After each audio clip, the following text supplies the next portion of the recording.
Hello बच्चों, कैसे हैं आप लोग। आज हम डिस्कस करने वाले हैं क्वेश्चन नंबर 1.7 और ये थियोरेटिकल क्वेश्चन है इलेक्ट्रिक फील्ड लाइंस के ऊपर, या इलेक्ट्रिक लाइन ऑफ फोर्स भी कहते हैं इनको। दो पार्ट हैं इस क्वेश्चन में।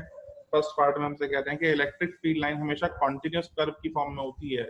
12th क्लास में आपने लिखा भी होगा, स्कूल टीचर ने भी आपको लिखाया होगा, और साथ में एनसीईआरटी में और अदर बुक्स में भी लिखा हुआ है कि इलेक्ट्रिक फील्ड लाइन जो होती है वो कॉन्टिन्यूस कर्व होती है, वो डिसकॉन्टिन्यूस नहीं हो सकती, उसमें कभी ब्रेक्स नहीं हो सकते। तो क्वेश्चन में पूछा जा रहा है कि ऐसा क्यों क्यों इलेक्ट्रिक फील्ड लाइन में ब्रेक्स नहीं हो सकते, सडन ब्रेक नहीं आ सकते। तो जरा समझते हैं। इलेक्ट्रिक फील्ड लाइन जो है वो इलेक्ट्रिक फील्ड को रिप्रेजेंट करती है, और इलेक्ट्रिक फील्ड का बेसिक फॉर्मूला हम जानते हैं के क्यू अपॉन आर स्क्वायर।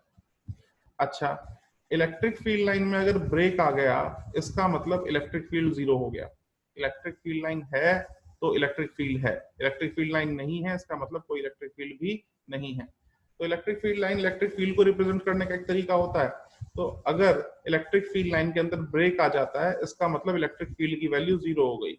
और इलेक्ट्रिक फील्ड की वैल्यू जीरो कब होगी, इस फॉर्मूले के अकॉर्डिंग समझें तो इलेक्ट्रिक फील्ड को अगर हमें जीरो करना है तो आर की वैल्यू इंफिनिटी करनी पड़ेगी।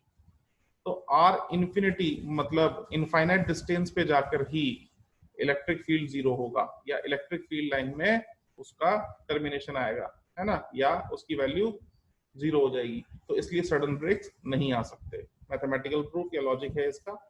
बी पार्ट देखते हैं क्वेश्चन का। बी पार्ट में कह रहे हैं कि इलेक्ट्रिक फील्ड लाइंस कभी एक दूसरे को इंटरसेक्ट नहीं करती, एक दूसरे को क्रॉस नहीं करती। ऐसा क्यों, वो समझने की कोशिश करें। तो जैसे मैंने एक इलेक्ट्रिक फील्ड लाइन बनाई है, एक कॉन्टिन्यूस कर्व होती है, तो ये जो है इलेक्ट्रिक फील्ड का डायरेक्शन रिप्रेजेंट करती है।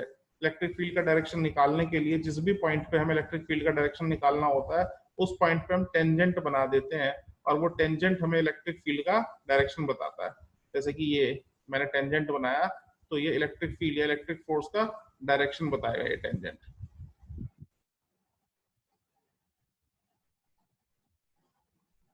डायरेक्शन ऑफ, मैं मान लेता हूं अगर दो लाइंस एक दूसरे को इंटरसेक्ट करेंगी, तो जिस पॉइंट पे इंटरसेक्ट करती हैं उस पॉइंट पे हम दो टेंजेंट बना सकते हैं।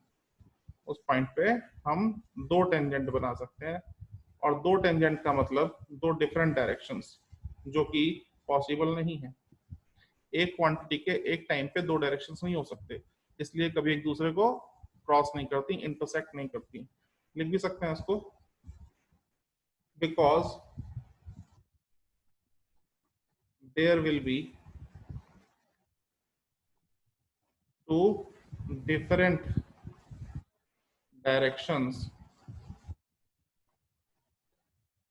of electric field at the point of intersection,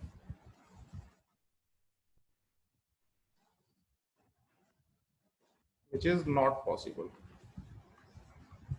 इसलिए ये कभी एक दूसरे को इंटरसेक्ट नहीं करती, या कभी एक दूसरे को क्रॉस नहीं करती। That's it.